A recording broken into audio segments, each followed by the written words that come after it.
Bu gün güc bizim əlimizdədir. Hakimiyyəti təmsil edən türk var. Prezident var, legitim hakimiyyətdir.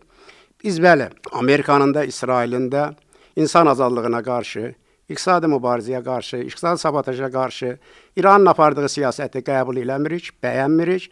Bəli, bu rejim devrilib, konstitusiyon əsaslarla hakimiyyəti və səlahiyyət çərçivəsində indiki hal-hazırki məxsus peresyana verməlidir. Bu zaman nə verə bilər Niyaz bəy? Bu zaman İran parçalanmır, İran öz dövlətçilik funksiyasını yerinə yetirir, yaşaya bilir. İxşaşlara son qoyulur, inqilablara son qoyulur. Yəni, içəridə olan daxili islahatlar xalqın özəli ilə həyata keçirilir. Xarici qüvvələr olmadan. Amma bu o demək deyil ki, xarici qüvvələr olmasın. Bugün İran, yəni, beynəlxalq aləmə çıxmaq üçün prezident səviyyəsində, demokratik islahatlar səviyyəsində çıxmaq lazımdır. Və bunu da xalqın əli ilə, legitim prezidentin əli ilə yenidən təzə bir demokratik usulla beynəlxalq aləmə çıxıb o islahatları yaparmaq lazımdır.